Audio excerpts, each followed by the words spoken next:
گزارے کیسے زندگی، آؤ علماء سے پوچھ لیں، آئے جو مشکل پیش کوئی، آؤ علماء سے پوچھ لیں۔ الحمد للہ رب العالمین والصلاة والسلام علی سید المرسلین، اما بعد فاعوذ باللہ من الشیطان الرجیم، بسم اللہ الرحمن الرحیم۔ الصلاة والسلام علیک یا رسول اللہ، الصلاة والسلام علیک یا حبیب اللہ، الصلاة والسلام علیک یا نبی اللہ وعلی آلک واصحابک یا نور اللہ۔ پیارے اور محترم اسلامی بھائیوں، دارالافتاء اہل سنت سلسلے میں مرحبا کہتے ہیں۔ مفتی سجاد مدنی صاحب ہمارے ساتھ موجود ہیں الحمدللہ۔ رمضان المبارک کے ابتدائی جو سلسلے آپ کے ساتھ ہم نے کیے ہیں، اس میں وراثت سے متعلق، ترکے سے متعلق شرعی احکام جو اسلام کا نظریہ ہے، الحمدللہ اس کی جانکاری ہوئی، اس کی معلومات ہوئیں۔ آج بھی انشاءاللہ عز و جل اسی سے متعلق کچھ سوالات انشاءاللہ شامل سلسلہ ہوں گے۔ آپ توجہ کے ساتھ اس کو سنیے انشاءاللہ۔ امید کرتا ہوں کہ آج کا سلسلہ سننے کے بعد اور پچھلے اگر سلسلے کسی نے سنے ہیں تو اس حوالے سے بہت زیادہ معلومات حاصل ہو چکی ہوں گی، اور انشاءاللہ عز و جل مزید آپ کی کالز بھی سلسلے میں شامل کریں گے۔ SMS موصول ہوئے تو وہ بھی انشاءاللہ سلسلے کا حصہ بنائیں گے۔ درود پاک کی فضیلت سنتے ہیں۔ نبی کریم صلی اللہ تعالی علیہ وآلہ وسلم نے ارشاد فرمایا، تم مجھ پر درود پاک پڑھو، اللہ تعالیٰ تم پر رحمت بھیجے گا۔ صلو علی الحبیب صلی اللہ تعالی علی محمد صلی اللہ تعالی علیہ وآلہ وسلم۔ حضور، وراثت سے متعلق ہم نے جو سلسلے کیے، جو بنیادی اس کی معلومات ہیں، ایک وراثت کے حوالے سے جو اسلام کا نظریہ ہے، جو کانسیپٹ ہے، الحمدللہ ہم نے سن لیا۔ اب آتا ہے مرحلہ وراثت کی تقسیم کا، کہ وراثت تقسیم کرنی ہے، ایک شخص کا انتقال ہو گیا۔ یہ تو پتہ ہے کہ وراثت تقسیم کرنی ہے اور کرنی چاہیے، اس پہ بھی ہم نے تفصیل سے گفتگو کی ہے۔ لیکن جو لوگ کرتے ہیں، جو پہلے سے بھی کرتے آ رہے ہیں، اور ہو سکتا ہے کہ ہمارا سلسلہ سننے کے بعد بہت ساروں کا ذہن بنے اور جب بھی کبھی ایسا موقع آئے تو وہ وراثت تقسیم کرنے کی طرف بڑھیں۔ تو اب عموماً یہ دیکھا گیا ہے کہ وراثت تقسیم جب ہوتی ہے نا تو وہ تقسیم ہو ہی جاتی ہے، یا پھر وراثت تقسیم ہونے سے پہلے ہی مختلف طرح کے اخراجات کرنا شروع کر دیے جاتے ہیں۔ تو کرنا کیا ہے، یعنی کسی کا انتقال ہو جائے تو اب پہلے کن کن چیزوں کا اعتبار کرنا ہے، اور اس کے بعد پھر کب کون سا مرحلے میں جا کر وراثت تقسیم ہوگی، یا دیگر اخراجات جو ہم نے کرنے ہیں وہ کہاں پر جا کر شامل کیے جائیں گے؟ الحمدللہ رب العالمین والصلاة والسلام علی سید الانبیاء والمرسلین، اما بعد فاعوذ باللہ من الشیطان الرجیم، بسم اللہ الرحمن الرحیم۔ جب کسی شخص کا انتقال ہو جائے تو اس کا چھوڑا ہوا مال ترکہ ہو جاتا ہے۔ ٹھیک ہے، لیکن ترکے کا مطلب یہ نہیں ہے کہ ورثاء اس کو ڈائریکٹ تقسیم کر لیں آپس میں، ٹھیک ہے، بلکہ اس سے پہلے 3 حق متعلق ہوتے ہیں۔ 3۔ اس مال سے، جو چھوڑا ہوا مال ہے، اس سے 3 حق متعلق ہوتے ہیں۔ سب سے پہلا حق تو میت کی تجہیز و تکفین کے جو اخراجات ہیں، ٹھیک ہے، کیونکہ جب آدمی کا انتقال ہوتا ہے تو اب اس کا جو مقام ہے وہ قبر ہے۔ اب اس کے مال سے سب سے پہلا حق یہ ہے کہ اس کو اس کے حقیقی مقام تک پہنچایا جائے۔ ٹھیک ہے، تو اس کے جو بھی ترکہ ہے اس میں سے اس کی تجہیز و تکفین کے جو اخراجات ہیں وہ ادا کیے سب جائیں سے گے، پہلے یہ کیا جائے گا؟ یعنی اس کے کفن سے متعلق، اس کے جو ہے وہ قبر کی کھدائی سے متعلق جو بھی ضروری اخراجات ہیں اس کے، وہ کیے جائیں گے۔ کیونکہ اب اس کے مال پر سب سے پہلا حق اس کا یہ ہے کہ وہ کم از کم اپنے آخری مقام تک تو پہنچ جائے۔ تو یہ اس کے مال میں سے اس کا حق ہے جو اس کے مرنے کے بعد ہے۔ اور دوسرا حق یہ ہے کہ اگر ان کے اوپر، مرنے والے کے اوپر لوگوں کے قرض ہے تو اس صورت میں جو ہے وہ قرض ادا کیا جائے گا۔ اب اس میں اگرچہ کہ سارا ترکہ قرض ہی میں کیوں نہ چلا جائے تو پہلے میت کا قرض ادا کیا جائے گا۔ ٹھیک ہے، عام طور پر لوگ آپس میں ورثہ تقسیم کر لیتے ہیں اور قرض والوں کو پوچھتے بھی نہیں ہیں۔ تو اس کے بعد دوسرا جو حق ہے وہ یہ ہے کہ جو قرضہ ہے وہ قرضہ ادا کیا جائے، اگرچہ کہ سارا مال قرضے میں ہی کیوں نہ چلا جائے۔ ٹھیک ہے، اور اس کے بعد اگر قرض ادا کرنے کے بعد کچھ بچے تو اس میں یہ دیکھا جائے گا کہ میت نے کوئی وصیت کی تھی یا نہیں۔ اگر میت نے کوئی جائز وصیت کی تھی تو تہائی مال سے، یعنی تجہیز و تکفین میں خرچ کرنے کے بعد، قرض ادا کرنے کے بعد جو مال بچا اس کی تہائی مال سے وصیت پوری کی جائے گی، ٹھیک ہے، 1/3 حصے سے۔ اور اس کے تہائی مال سے وصیت پوری کرنے کے بعد اب جو 2 حصے بچے ہیں تو یہ ورثاء میں ان کے شرعی حصوں کے مطابق تقسیم کیا جائے گا۔ ٹھیک ہے، تو تقسیم ترکہ سے پہلے 3 مرحلے ہیں، صحیح، ان مرحلوں کا پورا ہونا ضروری ہے، ٹھیک ہے، اور ان 3 مرحلوں کے تکمیل کے بعد چوتھا مرحلہ آتا ہے ورثاء کے آپس میں شرعی اعتبار سے ٹھیک اس مال کو تقسیم کرنے ٹھیک کا۔ ہے۔ اچھا، یہ ارشاد فرمائیے کہ جو پہلے 2 مرحلے ہیں، ایک تو اس کے کفن دفن کے اخراجات اور دوسرا ہے قرض داروں کا قرض، یہ کوئی اپنی طرف سے ورثاء میں سے کوئی قرض دے تو یہ بھی ٹھیک ہے یا اسی کے مال میں سے کرنا ہے؟ اگر ورثاء میں سے کوئی اپنی طرف سے کرنا چاہے تو اس میں کوئی حرج نہیں ہے، ٹھیک ہے، یہ ورثاء کا اس کے اوپر ایک احسان ہوگا۔ ٹھیک ہے، لیکن شریعت نے تجہیز و تکفین اور قرض کی ادائیگی کو ورثاء کی ادائیگی پر موقوف نہیں رکھا صحیح، کہ ورثاء کریں یا نہ کریں، ٹھیک ہے، کیا اعتبار ہے ورثاء کا۔ صحیح، تو اس لیے شریعت نے مرنے والے کے مال کے حق میں ہی پہلے یہ حق مقرر کر دیے ہیں ٹھیک ہے، کہ اگر فرض کیا کہ ایک شخص کے ورثاء ہیں، ایک وہ شخص ہے کہ جس کے ورثاء ہی نہیں ہیں، تو اب اس کی تجہیز و تکفین کوئی کر ہی نہیں رہا، تو اس کا جو مال موجود ہے تو اب اس میت کا اپنے اس مال کے اوپر یہ حق بنتا ہے کہ اسی کے مال میں سے اخراجات کر کے اس کو اس کے آخری مقام تک پہنچا دیا جائے۔ ٹھیک ہے، تو اگر کوئی ورثاء میں سے یا غیر ورثاء میں سے یہ تجہیز و تکفین کے اخراجات کر دیتا ہے اور وہ یہ کہتا ہے کہ یہ میری طرف سے ہیں، تو یہ ایک بہت بڑی بھلائی اور خیرخواہی ہے۔ اگر ثواب کی نیت سے کریں گے تو یقیناً اللہ تعالیٰ کی بارگاہ میں اجر و ثواب کے بھی مستحق ہوں گے، لیکن یہ ورثاء پر یا غیر ورثاء پر لازم نہیں ہے۔ لازم جو ہے وہ یہ کہ میت کے ترکے میں سے کیا جائے۔ ہاں، اگر ورثاء میں سے کسی نے کر دیا اور وہ بعد میں یہ کہتا ہے کہ یہ جو میرے اخراجات ہوئے ہیں یہ مجھے اس میں سے دے دیے جائیں، تو اس صورت میں اس کو ترکے میں سے اولاً جو تجہیز و تکفین کے جو اخراجات ہیں وہ دیے جا سکتے ہیں، ٹھیک ہے، بشرط یہ کہ اس نے اولاً یہ اعلان نہ کیا ہو کہ میں اپنی طرف سے کر رہا ہوں۔ اگر اس نے اولاً یہ بول دیا کہ میں اپنی طرف سے کر رہا ہوں، لوں گا نہیں، تو اب نہیں لے سکتا۔ ٹھیک ہے، اور اگر کر دیے ہیں، اب وہ مطالبہ کرتا ہے کہ مجھے ترکے میں سے جو میرے واجبی اخراجات ہوئے ہیں وہ دے دیے جائیں، تو وہ اس میں سے دے دیے جائیں۔ لیکن حضور موقع ایسا ہوتا ہے کہ اس میں ایسی باتیں شاید ہی کوئی کرے اور چپ کر کے کام کیے جا رہے ہوتے ہیں اور لوگ اخراجات کر رہے ہوتے ہیں، تو اس میں بعد میں وصول کیے جا سکتے ہیں، یعنی جی، اگر کسی وارث نے کر دیے یا غیر وارث نے اور وہ یہ بولتا ہے کہ میں نے بطور قرض ہی کیے تھے اور مجھے جو ہے وہ اس کے اخراجات دیے جائیں، ٹھیک تو ہے، اس صورت میں اس کا یہ مطالبہ درست ہے، اس کو دیے جا سکتے ہیں۔ ٹھیک ہے۔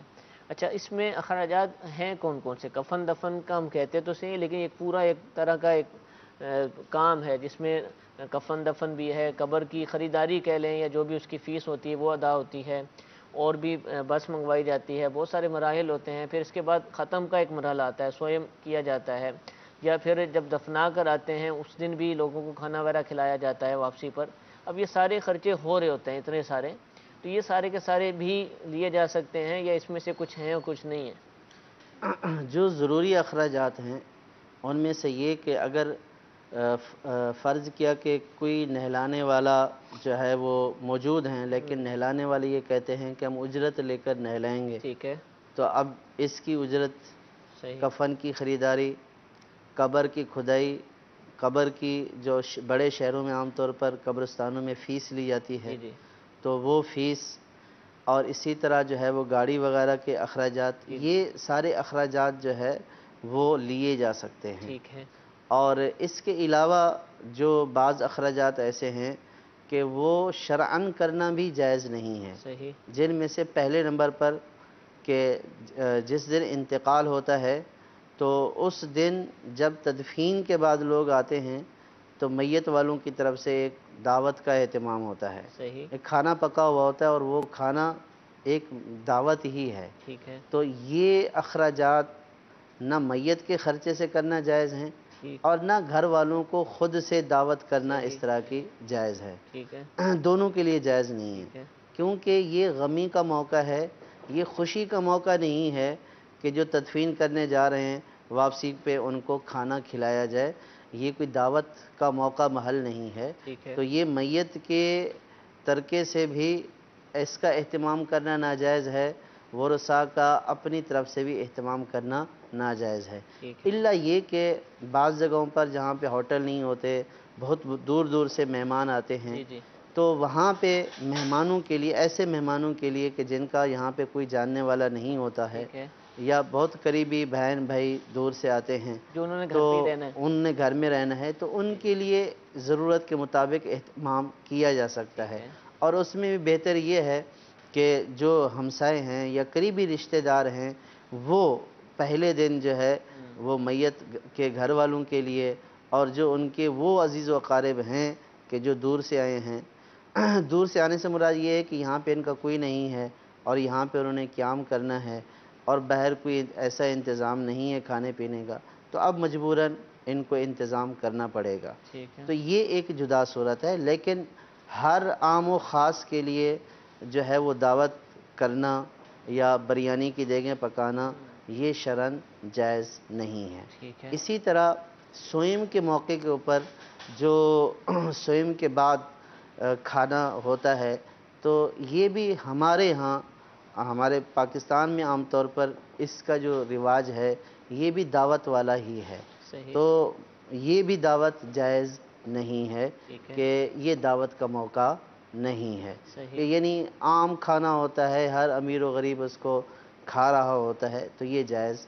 نہیں ہے۔ ٹھیک ہے، اور اگر میت کے ورثاء ایصال ثواب کرنا چاہیں، یعنی فقراء کو دیں، ہر امیر و غریب کو نہ کھلائیں، تو ایصال ثواب کرنا تو جائز ہے، لیکن یہ ایصال ثواب بھی میت کے ترکے سے نہیں کیا جائے گا۔ جو کرنا چاہتا ہے غریبوں کو، فقیروں کو کھانا کھلانا چاہتا ہے میت کے ایصال ثواب کے لیے، تو وہ اپنی جیب سے کرے۔ ٹھیک ہے، اگر کسی نے کر بھی لیا تو بعد میں اگر وہ تقاضا کرتا ہے کہ مجھے میت کے مال سے دیا جائے، تو اس کا یہ تقاضا درست نہیں ہے، کہ یہ ان واجبی اخراجات میں شامل نہیں ہے کہ جو میت کے ترکے میں سے کیے جاتے ہیں۔ اچھا یہ کھانا ہے، اسی طرح ذہن یہ بھی دیا جاتا ہے کہ ایسے موقع پر اگر آپ نے کچھ کرنا ہے تو دینی کتابیں بھی تقسیم کریں میت کے ایصال ثواب کے لیے، تو کیا کتابیں وغیرہ اس کے ترکے سے تقسیم کی جا سکتی ہیں؟ کوئی سا بھی ایصال ثواب کا کام ٹھیک ہے، میت کے ترکے سے نہیں کیا جا سکتا، صحیح، کیونکہ جو چیزیں بیان کی گئی ہیں، تجہیز و تکفین، قرض، وصیت، اور پھر اس کے بعد جو ہے وہ ترکہ تقسیم۔ ہاں اگر سارے کے سارے ورثاء بالغ ہیں، اب چونکہ میت کا انتقال ہو گیا اور ان کو پتہ ہے کہ یہ سارے امور ادا کرنے کے بعد بھی پیسے بچیں گے، جی جی، اور سارے کے سارے ورثاء بالغ ہیں اور سارے باہمی رضامندی سے یہ چاہتے ہیں کہ میت کے لیے ایصال ثواب کر دیا جائے، وہ ایصال ثواب کھانا کھلانے کی صورت میں ہو، کتابیں تقسیم کرنے کی صورت میں ہو، مسجد میں قرآن رکھنے کی صورت میں ہو، یا فقیروں مسکینوں کو کپڑے دینے کی صورت میں ہو، کسی بھی صورت میں ہو، ٹھیک ہے، تو وہ ایصال ثواب کیا جا سکتا ہے، لیکن جب سارے بالغ ورثاء ہوں، سب اجازت دے دیں کہ ٹھیک ہے اسے کر دیں، تو اس صورت میں ترکے کے مال سے کیا جا سکتا ہے، کہ یہ خرچہ در حقیقت انہوں نے اپنے مال ہی سے کیا ہے، ٹھیک ہے، کیونکہ اب یہ مالک ہو چکے ہیں، تو اب یہ انہوں سب نے اجازت دے دی، تو یہ انہی کے مال سے ہوا۔ ٹھیک ہے، اگر نابالغ موجود ہے تو پھر نابالغ کے حصے سے یہ اخراجات نہیں کیے جا سکتے۔ ٹھیک ہے، اگر نابالغ واضح طور پر یہ کہہ دے کہ آپ میری طرف سے بھی کر دیں، تب بھی اس کی یہ اجازت کافی نہیں ہے، ہوگی، تو جو بالغ نے کیا وہ اپنے حصوں سے اس کو منہا کریں گے، نابالغ کا جو حصہ ہے اس سے یہ والی رقم نہیں لیں گے۔ ٹھیک اور ہے، اگر کسی نے بالغ ورثاء سے پوچھے بغیر اپنی طرف سے کر دیا، جیسا کہ عام طور پر آپ نے کہا کہ پوچھا نہیں جاتا ہے، عام طور پر جو بڑا بیٹا ہوتا ہے یا بڑا بھائی ہوتا ہے یا والد ہوتا ہے یا گھر کا جو بھی بڑا ہوتا ہے پیسے ہوتے ہیں جیب میں جس کے پاس ہوتے ہیں، تو وہ اپنے طور پر بعض اوقات اخراجات کرتا جاتا ہے، تو کسی سے پوچھے بغیر، تو کسی سے پوچھے بغیر جو اخراجات کرے گا اور اس طرح کے اخراجات کرے گا کہ جو ایصال ثواب سے تعلق رکھتے ہوں، یا یوں کہیے کہ میت کے مال میں سے جو اخراجات کی جن اخراجات کی اجازت ہے ان سے ہٹ کر جو بھی اخراجات کرے گا وہ خود اس کے پلے پہ پڑیں گے، یعنی اس کی ادائیگی وہ خود ہی کرے گا۔ دیگر ورثاء سے یوں بھی نہیں کہہ سکتا ہے کہ جی میں نے کر دی ہیں، آپ کا بھی ابو تھا یا آپ کی بھی امی تھی یا آپ کا بھی بھائی تھا، تو ٹھیک ہے سب کی امی ابو بھائی سب کے مشترک ہوتے ہیں، لیکن کسی شخص کو ورثاء میں سے یہ وارث یا غیر وارث کو یہ اختیار نہیں ہوتا کہ وہ میت کے مال کو اپنی مرضی پر خرچ کرے۔ تو جب اس نے اپنی مرضی سے خرچ کیا اور خرچ بھی وہ کیا جو غیر ضروری خرچ تھا، تو یہ خود اس کے اوپر پڑے گا، اب یہ خود ادا کرے گا، اس کے حصے سے وہ کاٹے جائیں گے، دیگر ورثاء سے یہ مطالبہ نہیں کر سکتا ہے۔ ٹھیک ہے، جزاک اللہ۔ امید ہے کہ یہ جو بنیادی باتیں ہیں، ضروری باتیں ہیں کہ جس کا جاننا سب کے لیے ضروری ہے، سمجھ آ گئی ہوں گی۔ ہمارا سلسلہ آپ ریپیٹ میں بھی دیکھیں، جب بھی دعوت اسلامی کی ویب سائٹ پر بھی انشاءاللہ یہ آئے گا، وہاں بھی آپ اس کو ملاحظہ کر سکتے ہیں۔ دارالافتاء اہل سنت کا جو فیس بک پیج ہے دارالافتاء اہل سنت، اس پر بھی آپ اس کو ملاحظہ کریں تو یہ باتیں دوبارہ بھی سیکھی جا سکتی ہیں۔ کچھ کالز ہمارے پاس موجود ہیں، سلسلے میں شامل کرتے ہیں۔ جی محمد عتیق قطاری منڈی بہاؤالدین سے عرض کر رہا ہوں، مجھے پوچھنا یہ ہے کہ والد کی زندگی میں جو بہن فوت ہو گئی، آیا والد کے انتقال کے بعد وراثت میں اس بہن کے بچوں کا حصہ ہوگا یا نہیں؟ جی حضور، بہن کے بچوں کا حصہ۔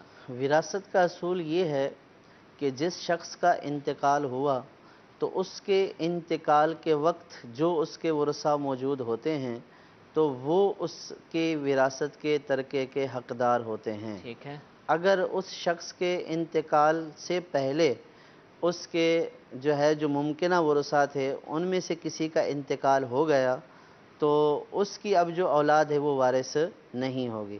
جیسے انہوں نے یہ سوال کیا کہ ان کی بہن کا انتقال والد صاحب کے انتقال سے پہلے ہو گیا، تو اب جب والد کا انتقال ہوا تو یہ والد کے ورثاء میں شامل نہیں تھی، کیونکہ وارث بنتا ہے انتقال کے بعد۔ تو جب یہ پہلے ہی انتقال کر گئیں تو اب یہ والد کے ورثاء میں شامل نہیں ہیں، ٹھیک ہے، اور ان کی اولاد کو بھی ان کا حصہ نہیں ملے گا، اس لیے کہ ان کا حصہ ہوا ہی نہیں ہے، کہ یہ حقیقی طور پر والد کی وارث بنی ہی نہیں ہے، تو ان کی اولاد کا بھی حصہ نہیں ہے۔ ٹھیک ہے جی، ایک اور کال چلائیے۔ میں قاری حسان رضا قادری بول رہا ہوں راولپنڈی سے۔ تو سوال یہ ہے کہ والدین جب پردہ کر جائیں تو مکان ایک ہی ہو تو وراثت میں سب کا حصہ ہو، تو پھر وہ مکان فوراً بیچنا چاہیے یا جب بیچیں گے تو وراثت تقسیم ہوگی؟ جی حضور، یہ سوال کافی تفصیل والا ہے اور یہ سمجھنے والی بات ہے۔ اس میں عام طور پر ہوتا یہ ہے کہ بالخصوص بڑے شہروں میں یا چھوٹے شہروں میں بھی ایسا ہوتا ہے کہ کسی کا ایک ہی گھر ہے اور وہ اس میں رہ رہے تھے، اب جس کا گھر تھا اس کا انتقال ہو گیا، اب اس کے بیٹے بیٹیاں ہیں، اب ظاہر ہے کہ اس گھر میں حصہ تو سب کا ہو چکا ہے، ٹھیک ہے، لیکن کیا اس کو بیچا جائے گا؟ اب اس میں یہ ہے کہ بیچا اس وقت جائے گا کہ جب سب کے سب ورثاء راضی ہوں، ٹھیک ہے، کیونکہ اگر اس کو بیچ دیں گے، اب یوں ہوتا ہے کہ فرض کیا 10 ورثاء ہیں، ایک وارث یہ کہتا ہے کہ گھر کو بیچو اور حصہ دو، ٹھیک ہے، اب جو 9 ہیں وہ کہاں جائیں گے؟ حصہ تو واقعی اس کا بھی ہے، 10ویں کا بھی ہے اور 9 کا بھی ہے، ٹھیک ہے، لیکن ایسی صورت کہ جس میں دیگر ورثاء کے لیے ایسی پریشانی ہو جائے کہ پھر ان کے لیے گھر کا حصول جو ہے وہ مشکل ہو جائے اور وہ پریشان ہو جائیں، تو پھر اس صورت میں کسی ایک شخص کے مطالبے سے اس کو نہیں بیچا جائے گا جب تک کہ سب کے سب راضی نہ ہوں۔ ٹھیک ہے، اس میں ایک دوسرا پہلو بھی ہے، دوسرا پہلو یہ ہے کہ 9 ورثاء باہر ہیں اور ایک وارث جو ہے وہ گھر کے اندر ہے، ٹھیک ہے، وہ دوسروں کو ایکسیس ہی نہیں دیتا ہے، تو اب یہ ایک ہی استعمال کر رہا ہے اور 9 یہ کہتے ہیں کہ ہم تو نہیں استعمال کر رہے، یہ استعمال کر رہا ہے، تو اب یہ ایک جو ہے وہ نہ ان کو حصہ دیتا ہے نہ ان کو استعمال کرنے کی اجازت دیتا ہے.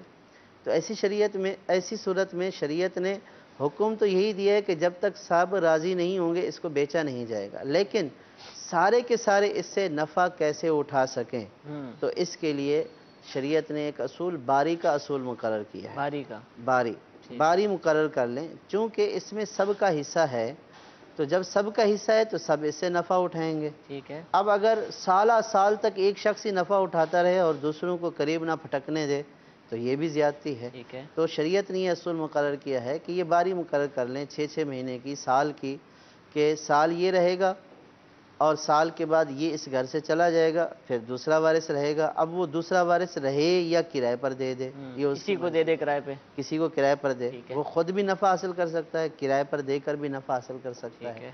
تو یوں آپس میں باری باری مقرر کر لیں تو تاکہ سارے اس گھر سے نفع حاصل کرتے رہیں، ٹھیک ہے. کوئی ایک اس کے اوپر قابض ہو کر نہ بیٹھے. ٹھیک ہے جی. ایک اور کال چلائیے. میرا دارالمفتر سنت میں یہ سوال ہے کہ میری جو والدہ ہے وہ 6 بہنیں ہیں اور 2 بھائی ہیں. جائیداد میری نانی نانا کی کافی زیادہ ہے، تو سارا وہ جو ہے نا دونوں بھائیوں میں تقسیم کر دیا گیا ہے، جبکہ بہنوں کو نہ پوچھا گیا کہ آپ کو چاہیے نہیں چاہیے. تو آیا والدین اس سلسلے میں گناہ گار ہیں یا نہیں ہیں؟ برائے کرم جواب عطا فرما دیں. اچھا حضور، ایک تو یہ ہے نا کہ اس والے مسئلے میں پوچھا ہی نہیں گیا نا. ایک مسئلہ یہ ہے کہ پوچھتے ہیں بھئی، پوچھتے کیا ہے کہ کہتے ہیں بھئی آپ ہمیں دے دو، تو کہتے ہیں ہم نے آپ کو دے دیا. بھئی اتنا بات چیت ہوتی ہے اور معاملہ ختم. دونوں صورتوں میں کیا ہوگا جو انہوں نے پوچھی اور جو میں نے عرض کی؟ ان کا جو سوال ہے، اب انہوں نے یہ کہا کہ تقسیم کر دیا گیا. جی جی. یہ تقسیم کرنا 2 طریقوں سے ہے. ایک تو یہ کہ والدین نے اپنی زندگی میں ہی تقسیم کر کے دونوں کو قبضہ دے دیا، یہ تو ہوگا والدین کی طرف سے ان کو تحفہ. ٹھیک ہے. اور والدین جب اپنی اولاد کو تحفہ دیں تو افضل یہ ہے کہ تحفے میں برابری اختیار کریں، سب اولاد کو دیں. ٹھیک ہے. یہ نہیں ہے کہ بیٹوں کو تقسیم کر کے دے دیں اور بیٹیوں کو محروم کر دیں. اگر والدین نے اس طرح زندگی میں تقسیم کر کے اپنے دونوں بیٹوں کو قبضہ بھی دے دیا تھا تو اگرچہ کہ والدین نے قبضہ دینے کے بعد یہ دونوں بیٹے تقسیم کرنے کے بعد مالک ہو چکے، یعنی والدین نے تقسیم کر کے ان کو دے دیا اور انہوں نے قبضہ کر لیا تو یہ مالک ہو گئے، ٹھیک ہے. لیکن والدین اس صورت میں بیٹیوں کو محروم کرنے کی وجہ سے گناہ گار ہوئے. استغفر اللہ. اور دوسری صورت تقسیم کرنے کی یہ ہے کہ والدین نے تو ایسا کچھ نہیں کیا تھا. ٹھیک ہے. جب والدین کا انتقال ہوا تو بیٹوں نے آپس میں 2 بیٹوں نے تقسیم کر لیا. ٹھیک ہے. تو اس صورت میں والدین گناہ گار نہیں ہوئے. اس صورت میں یہ جو 2 بیٹے ہیں، جو 2 بھائی ہیں، یہ گناہ گار ہوئے ٹھیک ہے. کہ انہوں نے دوسرے ورثاء کے حق کو مار دیا، ایسا حق کہ جو شرعاً متحقق یعنی ثابت ہو چکا ہے، ٹھیک ہے. جو شریعت ان کو دے چکی ہے. تو اب اس صورت میں بھائیوں نے اگر آپس میں تقسیم کر لیا، بہنوں سے پوچھا تک بھی نہیں ہے اور بہنوں نے ان کو دیا بھی نہیں ہے، تو اس صورت میں گناہ گار ہوئے اور یہ غاصب قرار پائیں گے. اور غاصب کا جو گناہ ہے، غصب کا جو گناہ ہے، یہ شدید ترین اور سخت ترین گناہ ہے.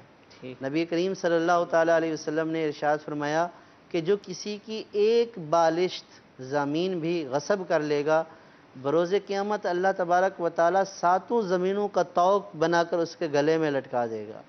اب انسان خود ہی اندازہ کر لے کہ وہ مٹی کا ایک تھیلا بھی نہیں اٹھا سکتا، تو 7 زمینوں کا طوق بنا کر جب اس کے گلے میں عذاب کی صورت میں ڈالا جائے گا تو وہ اس کو کیسے برداشت کرے گا.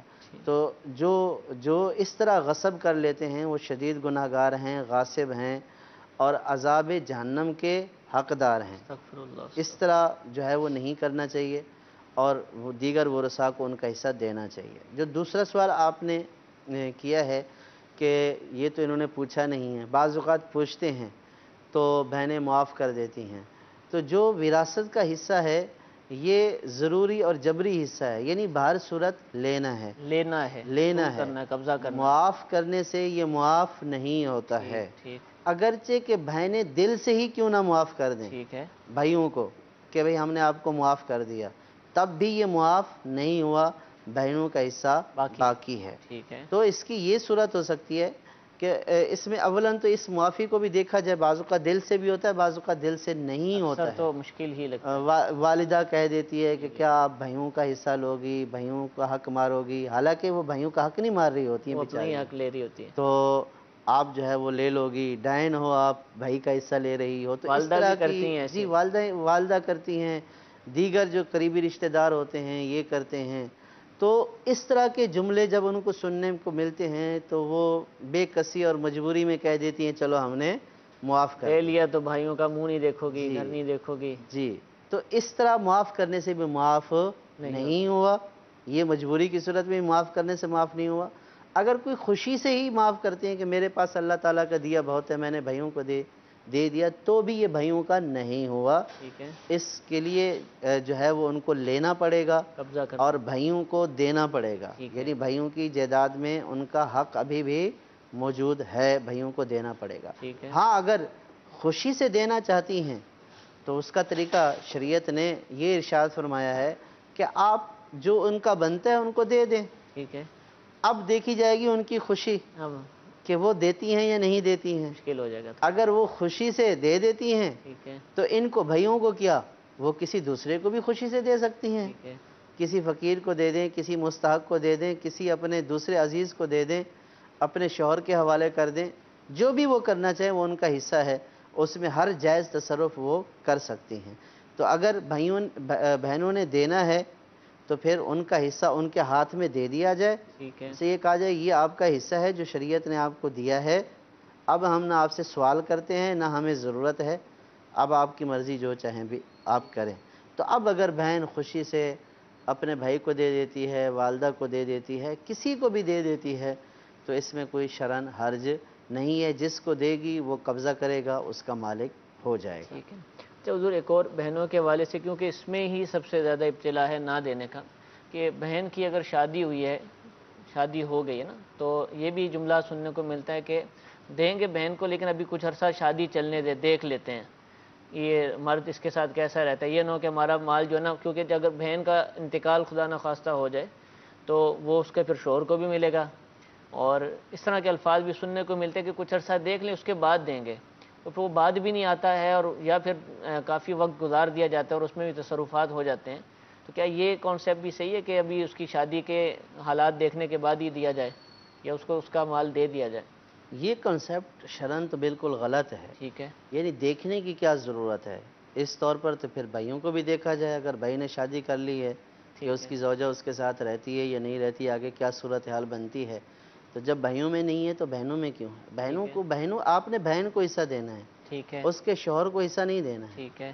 آپ نے بہن کو حصہ دے دیا، اب اس کی مرضی وہ جہاں بھی اچھا خرچ ہوتا ہے نا کہ کرے۔ اس کا شوہر اس کا مال ضائع ہاں، کر دے گا۔ اب دوسری بات، وہ جب آپ نے بہن کو دیا نا، شوہر کو نہیں دیا، ٹھیک ہے، اب بہن کو جب شادی کرتے ہیں تب بھی تو مال دیتے ہی ہیں نا، صحیح صحیح، ایسے دو کپڑوں میں تو عام طور پر روانہ نہیں کرتے ٹھیک ہیں، ہے، زیورات دیتے ہیں، دیگر سامان دیتے ہیں۔ جب وہ دیگر سامان لے کر جا رہی ہے تو پھر وراثت کا حصہ دینے میں کیا ہے؟ اب اس کی مرضی وہ اپنے شوہر کو دے یا کسی کو بھی دے دے۔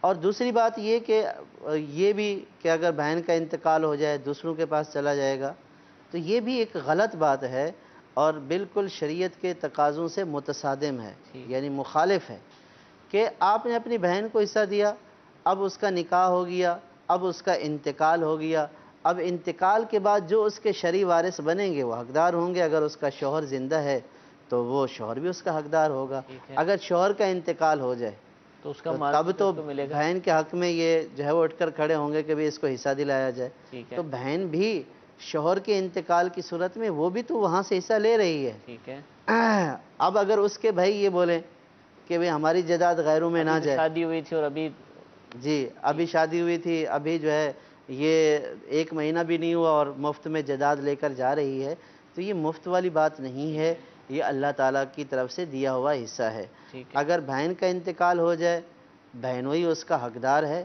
اور بالکل وہ لے گا، اور اگر بہنوئی کا انتقال ہو جائے تو بہن بھی لے کر آئے گی، ٹھیک ہے، تو دونوں طرف سے ہے، یہ یک طرفہ نہیں ہے۔ ٹھیک ہے، اور سب سے بڑی بات یہی ہے کہ یہ اللہ کا حکم ہے، بے شک، بھائیوں نے کون سا محنت مزدوری کر کے کمائی ہوئی ہوتی ہے، ٹھیک ہے، یعنی ان کو اس بات کا احساس کیوں ہو رہا ہوتا ہے کہ یہ دوسروں کی طرف چلا جائے گا؟ آپ نے کون سا خون پسینہ ایک کر کے کمایا ہے؟ آپ کو بھی تو مفتی میں ملا ہے نا. تو جب اللہ تبارک و تعالیٰ نے اس کی تقسیم کا طریقہ کار بیان کر دیا ہے تو اس طریقہ کار کے مطابق تقسیم کرنے میں کسی کو کوئی تکلیف نہیں ہونی چاہیے، اور اس طرح کا تصور نہیں رکھنا چاہیے کہ اس کے پاس چلا جائے گا، اس کے پاس چلا جائے گا. کیا آپ کی گارنٹی ہے کہ آپ نے جو حصہ لیا یہ ساری زندگی آپ کے پاس ہی رہے گا؟ آپ اگر کل بیمار ہو جاتے ہیں، پریشان ہو جاتے ہیں، آپ بھی کسی کو بیچ دیں گے، تو کیا اس کے اوپر پابندی لگائی جائے گی کہ نہیں کسی دوسرے کو نہیں بیچنا، آپ نے بھائیوں یا بہنوں کو ہی دینی ہے؟ تو کوئی پابندی نہیں ہے. بھائی بھی اس میں جائز تصرف کر سکتے ہیں، وہ بھی کسی کو مالک بنا سکتے ہیں، کسی کو دے سکتے ہیں. اسی طرح اگر بہن کو دیا اور اس کے انتقال کی صورت میں یا اس کے زندہ ہونے کی صورت میں اپنے شوہر کو اپنی مرضی سے دے دیا تو اس میں کیا حرج ہے؟ اگر بھائی جو ہے وہ اپنے والد سے حصے میں ملنے والی جگہ اپنی زوجہ کے نام کروا دیتا ہے اور اپنی زوجہ کو قبضہ بھی دے دیتا ہے تو اس میں کیا اعتراض ہے؟ اسی طرح اگر بہن اپنے شوہر کو دے دیتی ہے تو پھر اس میں اعتراض کی کیا گنجائش ہے؟ ٹھیک ہے، ماشاءاللہ بڑی تفصیل سے آپ نے اس موضوع کو لیا. حضور میسیجز بھی ہمارے پاس ہیں، مختلف عنوانات پر ہیں، وراثت سے بھی متعلق ہے. یہ پوچھ رہے ہیں کہ اگر مرنے والے کا کوئی مال ہی نہ ہو اور اس پر قرض ہو تو کوئی اولاد جو ہے وہ اپنی طرف سے قرض اتار سکتی ہے؟ میں یہ پوچھنا چاہوں گا کہ اس کی اولاد پر لازم ہوتا ہے قرض؟ اگر مرنے والے نے کوئی ترکہ نہیں چھوڑا ہے تو اب اس کی اولاد کے اوپر لازم نہیں ہوتا ہے. ٹھیک ہے. اگر اولاد سعادت مندی کا مظاہرہ کرتے ہوئے والد کے قرض کو ادا کر دے تو یہ ان کے لیے سعادت مندی ہے. ٹھیک ہے. اور اگر اولاد یہ بولے کہ ہم ادا نہیں کر سکتے تو اولاد کا یہ کہنا بجا ہے، بے جا نہیں ہے. ٹھیک ہے. ہاں اگر ترکہ چھوڑا ہے اور پھر اولاد تقسیم کر لے اور پھر قرض داروں کو بولے کہ بھئی کچھ نہیں بچا ہے تو یہ غلط ہے، ناجائز ہے، گناہ ہے. کیونکہ اس کے مال میں تجہیز و تکفین کے بعد، یعنی میت کے مال میں تجہیز و تکفین کے بعد جو دوسرا حق تھا وہ تھا یہی کہ قرضہ ادا کیا جائے. ٹھیک ہے. تو وہ اب اگر قرضہ اتنا تھا کہ سارا ترکہ ہی اس میں ڈوب رہا تھا اور ورثاء نے ان کو نہیں دیا، خود تقسیم کر لیا، تو انہوں نے زیادتی کی. اور اگر میت نے کچھ بھی نہیں چھوڑا، اب قرض دار بعض اوقات یہ ہوتا ہے کہ آپ کا والد تھا، آپ کا بھائی تھا، تو والد اور بھائی کے ناطے ایک رشتہ تو ضرور تھا، لیکن بہت سارے معاملات میں شرعی معاملہ بھی دیکھا جاتا ہے کہ کیا بیٹے کے اوپر باپ کا قرض لازم ہو جاتا ہے. اگر باپ کے پاس کچھ بھی نہیں ہے تو بیٹے کے اوپر باپ کا قرض لازم نہیں ہے اور باپ پر بیٹے کا قرض لازم نہیں ہے. یہ وراثت سے ہٹ کر بھی اس میں بہت سارے معاملات میں اگر کسی کے بھائی نے کسی سے معاملہ کیا اور وہ بھاگ گیا تو اب دوسرا جو ہے وہ اس کے بھائی کے سر پر سوار ہو جاتا ہے کہ تمہارا بھائی تھا، تمہارے گھر میں رہ رہا تھا. میرے ساتھ ایک ایسا بھی ابھی چند دنوں میں نے ایک معاملہ دیکھا ہے. تو وہ کسی کا بھائی جو ہے وہ کسی کے ساتھ پارٹنر تھا، وہ چلا گیا. ٹھیک ہے. اب وہ اس کے بھائی کے سر پر سوار ہو گیا اور اس کی عزت خراب کر رہا ہے کہ آپ دیں، آپ کے اوپر لازم ہے. میں نے اس سے کہا کہ بھائی اس کے اوپر کہاں سے لازم آ گیا؟ اس نے کوئی ضمانت دی تھی اس کی؟ کیا کیا تھا؟ اس نے کوئی ضمانت نہیں دیے. کہہ رہے ہیں کہ ان کا مکان ہے مشترکہ، ان کا جو وراثت میں تو دونوں مشترک ہیں نا، جو والد کا مکان ہے اس کا بھی حصہ بنتا ہے، اس کا بھی حصہ بنتا ہے. جب مکان بیچیں گے تو حصہ تو سارے بھائی لیں گے. میں نے کہا اس سے قرضے کا کیا تعلق ہے بھائی؟ وہ جو حصہ لے گا وہ اپنا حصہ لے گا، یہ اپنا حصہ لے گا، اس کو دے گا نا، آپ کو تھوڑی دے گا، وہ آپ کو تھوڑی دے گا. تو اس طرح بھی لوگ یعنی کہ یوں جو ہے وہ جو تھوڑا سا طاقتور ہوتا ہے یا تھوڑا سا جو ہے وہ تعلقات والا ہوتا ہے تو وہ یوں بھی ظلم کرتا ہے اور وہ اپنے طور پر یہ سمجھ رہا ہوتا ہے کہ میں بالکل صحیح کر رہا ہوں، یہ اس کا بھائی ہے نا اور گھر میں ساتھ رہتے ہیں تو لہٰذا میرا اس سے لینا بنتا ہے. ہاں آپ نے لینا ہے تو اس کا جو مال ہے اس میں سے لو. ٹھیک ہے. اس کا تو اس سے یوں کوئی تعلق نہیں ہے. بھائی ہونے کی سزا یہ تو نہیں ہے نا کہ جو دوسرے بھائی نے کام کیے وہ سارے اس کے اوپر لازم ہو جائے. اچھا حضور یہ بھی بتائیے کہ اس نے اپنا مال چھوڑا ہے اور اس پر قرض ہے، ورثاء قرض نہیں دے رہے، تو جو قرض خواہ ہے وہ زبردستی لے سکتا ہے، اس پہ کوئی ایکشن لے سکتا ہے، کوئی کیس کر سکتا ہے، کیا کر سکتا ہے؟ اس کو پتہ ہے کہ بھی میرا قرض ہے اور میں لے سکتا ہوں لیکن دے ہی نہیں رہے مجھے. نہیں، اس میں وہی بات ہے نا کہ میت نے چھوڑا ہے یا نہیں چھوڑا. اگر میت نے چھوڑا ہے تو بالکل وہ اپنا جو ہے وہ تقاضا کر سکتا ہے، قانونی، اخلاقی، ہر طرح کی چارہ جوئی جو بھی جائز حد تک ہے وہ اس کو کر سکتا ہے، ٹھیک کہ اس کا حق ہے وہ لینا ہے اس نے۔ ٹھیک اور اگر میت نے کچھ بھی نہیں چھوڑا تو جیسے میں پہلی عرض کر رہا تھا کہ اب جو ہے وہ اس کے ورثاء کے سر پر سوار ہو جانا کہ نہیں آپ ہی ادا کریں، تو ایسا نہیں۔ نہیں ہوگا۔ ٹھیک ہے جی۔ پھر سوال یہ پوچھا جا رہا ہے زبیر اعظم بھائی راولپنڈی سے کہ کیا سوتیلے بچوں کا بھی کوئی حصہ ہوتا ہے کہ ساتھ رہتے ہیں، ساری عمر گزار دیتے ہیں؟ سوتیلے دو طرح کے، ایک تو لے پالک ہیں اور ایک دوسری شادی سے، تو ان کا کیا ہے؟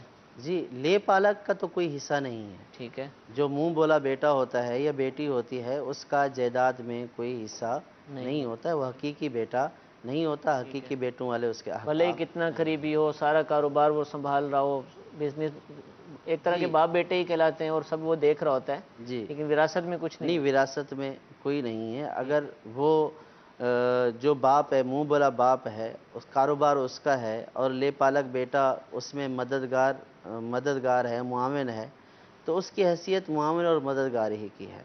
تو میرا کام ہے میں کسی سے بھی معاونت لے سکتا ہوں، ٹھیک ہے لیکن میں جس سے معاونت لے رہا ہوں وہ میرے جائیداد میں حقدار نہیں بن جائے گا۔ ٹھیک ہے تو جو جائیداد میں شرعی طور پر وراثت جو تقسیم ہوتی ہے، جو اللہ تعالیٰ نے ورثاء بیان کیے ان میں ہوگی، لے پالک بیٹا ان میں شامل نہیں ہے۔ ٹھیک ہے دوسری جو سوتیلی اولاد ہے کہ فرض کیا کہ جو ہے وہ ایک شخص نے 2 شادیاں جی کی جی ہوئی ہیں، اس خاتون سے بھی اولاد ہے، اس خاتون سے بھی اولاد ہے، تو اب اگر اس شخص کا انتقال ہوتا ہے تو باپ ہونے کی حیثیت سے تو دونوں کی جو یہ تو اولادیں ان ہیں کی اس کی اپنی اولادیں ظاہر ہے جی اس کی اپنی اولادیں ہیں، تو دونوں جو ماؤں کے بچے ہیں وہ باپ کی جائیداد میں سے حقدار ہوں گے۔ ٹھیک ہے لیکن اگر فرض کیا کہ ایک زوجہ کا انتقال ہو جاتا ہے اور دوسری زوجہ زندہ اور اس کے بچے موجود ہیں، تو اب وہ بچے ان کی زوجہ کے مال سے تقاضا نہیں کر سکتے ٹھیک ہے کہ یہ ان کی سوتیلی ماں ہے، حقیقی ماں نہیں ہے۔ ٹھیک ہے اس مرنے والی کے جو حقیقی بچے ہیں وہ اس میں حقدار ہوں گے۔ اسی طرح اگر جو دوسری خاتون ہے اس کا انتقال ہو جاتا ہے تو یہ والے بچے ہیں وہ اس جو ہے وہ اگرچہ کہ اس کو ماں ہی بولتے ہیں لیکن ان کی سوتیلی ماں ہے، اس جائیداد میں سے ان کا کوئی حصہ نہیں ہے۔ ٹھیک ہے جی، ایک اور کال چلا دیجیے۔ سوال یہ جناب، میرے والد صاحب کا انتقال ہو چکا ہے، والدہ حیات، ایک مکان ہے، اس پہ ہم 2 بہنیں اور 3 بھائی ہے۔ اب اس میں وراثت کا کیا حصہ بنے گا؟ بھائی وراثت میں مطلب وہ گھر بیچنا نہیں چاہ رہے، میرا یہ کہ جو میرا حصہ ہے وہ مجھے دے دے، اس میں کیا شرعی حکم ہے؟ جی 2 بھائی اور 3 بہنیں ہیں اور ایک مکان ہے، اور بھائی مکان نہیں چاہ رہے، کیا کریں؟ مکان نہیں لینا 3 بھائی 2 بہنیں ہیں۔ دیکھیں اس میں پہلی بات تو یہ ہے کہ صرف اتنی تفصیل کے اوپر مسئلہ تو نہیں بتایا جا ٹھیک ہے سکتا، کیونکہ اس میں مزید تفصیل ہوتی ہے کہ اس نے بیٹے بیٹیاں تو چھوڑی ہیں لیکن ان کے والدین جو مرنے والا ہے اس کے والدین میں سے کوئی زندہ تھا یا نہیں تھا، اور اس کے بعد انتقال ہوا تو اس کے ورثاء کون کون سے ہوں گے۔ تو عام طور پر سمجھا یہ جاتا ہے کہ بیٹے اور بیٹیاں حقدار ہوتے ہیں، اگر مرنے والے کے باپ اور ماں موجود ہوں تو ان کو حصہ نہیں دیا جاتا، یہ بھی ظلم ہے، ان کا بھی شرعاً حصہ بنتا ہے۔ ٹھیک ہے اور اب اگر کسی کو یہ صرف اتنے کہنے کے اوپر کہ ہم 2 بیٹے 2 بیٹیاں ہیں بتا دیا جائے تو عام طور پر جو سامنے والا تھا وہ یہ سمجھتا ہے کہ میں نے کسی عالم سے پوچھا اور انہوں نے یہ کہا کہ ہاں انہی کا ہی حصہ ہے، صحیح حالانکہ وہ تو اسی بات کا جواب دے رہا ہوتا ہے جو اسے پوچھا جاتا ہے، لیکن چونکہ اس میں مزید تفصیل پوچھنے کی گنجائش ہے تو اس لیے بے عینی ہی اس کا یوں تو جواب نہیں دیا جا سکتا کہ ہاں یہ آپس میں یوں تقسیم کر لیں۔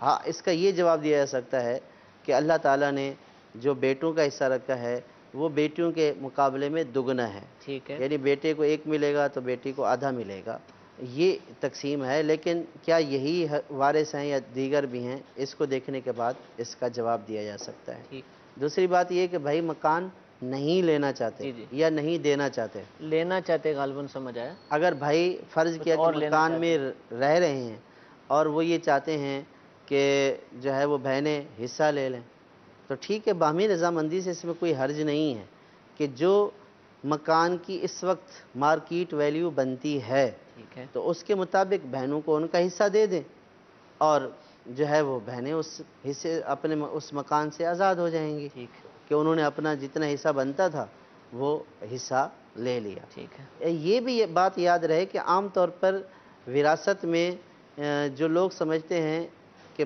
پیسے ہیں، مکان ہے، تو یہ چیزیں تقسیم کی جائیں گی۔ صرف وراثت پیسے اور مکان نہیں، بلکہ سوئی سے لے کر مکان تک جو بھی چیزیں ہیں وہ ساری کی ساری ترکے میں ٹھیک، شامل ہیں۔ کپڑے اور دیگر جی، چیزیں وہ جو بھی ساری لوازمات، چیزیں ورثاء میں تقسیم کی جائیں گی۔ ٹھیک ہے، یہ نہیں ہے کہ یہ صرف چیزیں ہیں۔ بڑی تو جائیداد، اب اگر یہ فرض کا مکان اپنے پاس رکھنا چاہتے ہیں، یہ مکان بہنوں کو دینا چاہتے ہیں، تو یہ اپنا جو مارکیٹ ویلیو کے مطابق حصہ ہے یہ وہ لے لیں، یا بہنیں جو مارکیٹ ویلیو کے مطابق حصہ ہے وہ لے لیں۔ ٹھیک ہے، اس میں بعض اوقات یوں بھی ہوتا ہے کہ بھائیوں کی طرف سے یہ کہا جاتا ہے کہ والد کا انتقال تو ہوا تھا 10 سال پہلے، تو 10 سال پہلے جو حصے کی قیمت بنتی تھی وہ لے لیں۔ ہاں جی، کیوں لے لیں اور وہ؟ ہم ابھی والا مکان رکھ لیں۔ جب مکان مشترکہ پڑا ہوا ہے تو اب آپ کا بھی اس میں حصہ ہے، ان کا بھی حصہ ہے، تو وہ 10 سال پہلے والی ویلیو کیوں لے لیں؟ تو جب تقسیم ہی نہیں ہوا تو یہ مشترکہ پڑا ہوا ہے، تو جو اس وقت نیٹ ویلیو ہے وہی اسی ویلیو کا اعتبار ہوگا اور اسی اعتبار سے حصہ بنے گا۔ اچھا حضور، آخر میں یہ ارشاد فرمائیے کہ جب بڑی جائیداد ہے نا، زیادہ چیزیں ہیں، مکان بھی ہیں، فیکٹریاں بھی ہیں، بہت کچھ ہے، اور تقسیم کرنا ہے، ذہن تو بن گیا کہ تقسیم کرنا ہے، لیکن اب جھگڑا ہو جاتا ہے کہ بھی میں یہ لوں گا، وہ کہتے ہیں نہیں میں بھی یہ لوں گا، چیزوں کی ویلیوز ہوتی ہیں، مختلف اس کے فوائد ہوتے ہیں، تو اس کا بھی کوئی شریعت نے کوئی ضابطہ بیان کیا ہے کہ اس کو یہ دے دیا جائے، اس کو یہ دے دیا جائے، یا کوئی رضامندی کا صورت پیدا نہیں ہو رہی ہے تو کیا کریں اس میں؟ شریعت نے یہ تو ضابطہ بیان کیا ہے کہ بالغ ورثاء باہمی رضامندی سے اگر جو ہے وہ راضی ہو جاتے ہیں کہ یہ فلاں لے لے وہ فلاں لے لے تو اس میں کوئی حرج نہیں ہے، ٹھیک ہے، جبکہ سارے کے سارے دل سے راضی ہیں۔ اور اگر ان میں سے کوئی نابالغ ہے ٹھیک ہے، تو پھر اس طرح کی کوئی چوائس نہیں ہے، پھر کیا ہوگا؟ یہ فلاں لے لے فلاں لے لے، پھر جو ہے وہ اس کی تقسیم شرعی اصولوں کے مطابق ہو، ٹھیک ہے، ہر چیز کی ویلیو دیکھی جائے گی، ٹھیک ہے، اور ہر چیز کی ویلیو نکالنے کے بعد پھر تعین کیا جائے گا۔ ٹھیک ہے، بالفرض ایک زمین روڈ کی زمین ہے کہ جہاں پہ مارکیٹ بنے گی، اب وہ دیکھنے کو تو ایک کنال ہے، ٹھیک ہے، لیکن اس کی ویلیو جو ہے وہ دوسری جائیداد جو مربع ہے، پورا ایک مربع ہے، اس سے بھی زیادہ ہے۔ ایسا ہوتا ہے، تو اب وہ کوئی جو ہے وہ جو ہوشیار آدمی ہو وہ بولے کہ جناب میں تو ایک کنال لے رہا ہاں، ہوں، مربع آپ کو دے رہا ہوں، ٹھیک ہے، تو اس سے ایسا نہیں کیا جائے گا۔ ٹھیک ہے، تو دونوں کی ویلیو کو دیکھا جائے گا، تو جتنی اس ایک کنال کی ویلیو ہے نا اس کے برابر اگر 2 مربع ہیں، 4 مربع ہیں، تو پھر اس کو سامنے رکھا جائے گا۔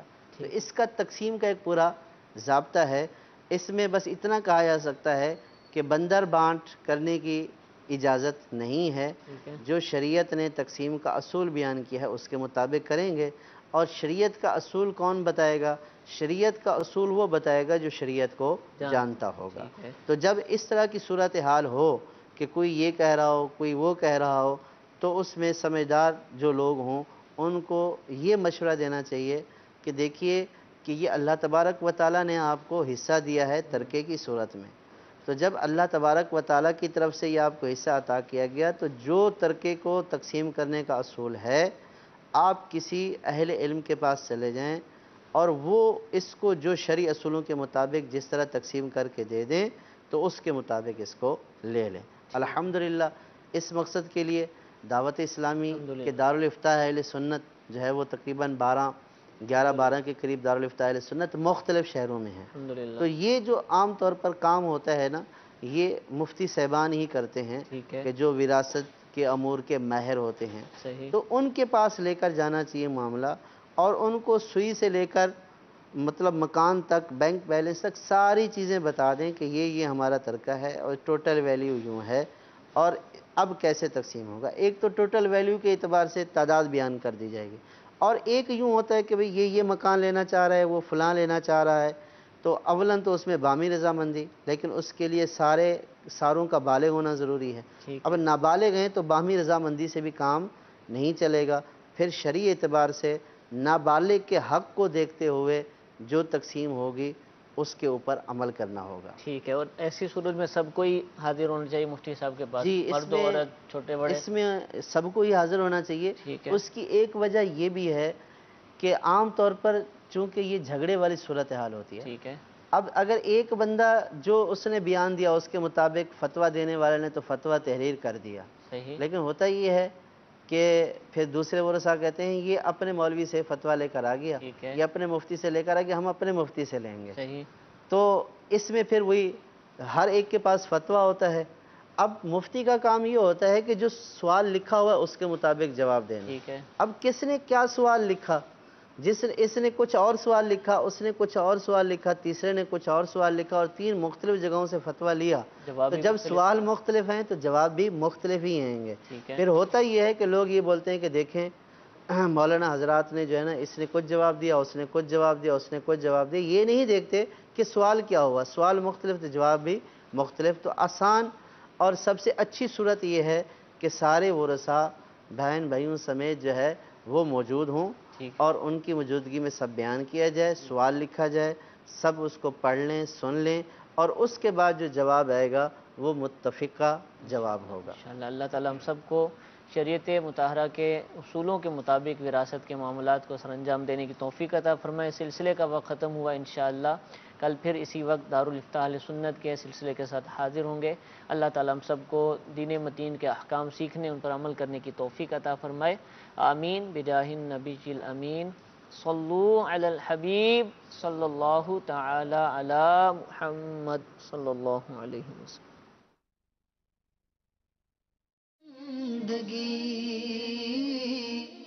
آؤ علماء سے پوچھ لیں, آئے جو مشکل پیش کوئی,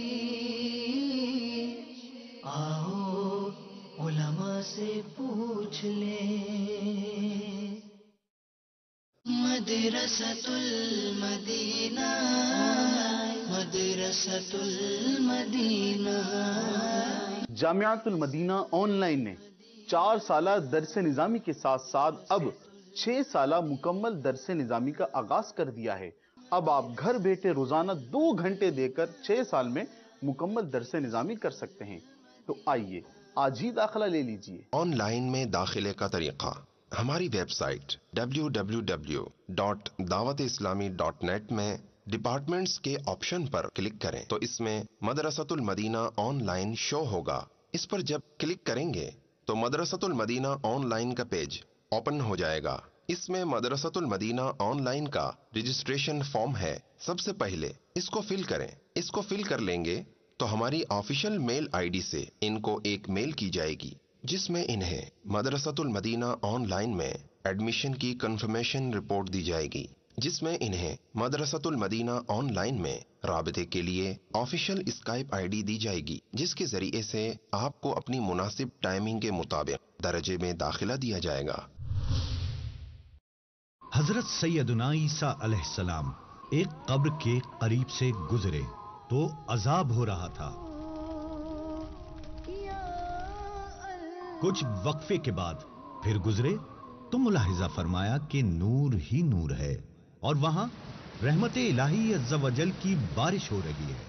آپ علیہ السلام بہت حیران ہوئے اور بارگاہ الہی عز و جل میں عرض کی کہ مجھے اس کا بھید بتایا جائے. ارشاد ہوا, اے عیسیٰ یہ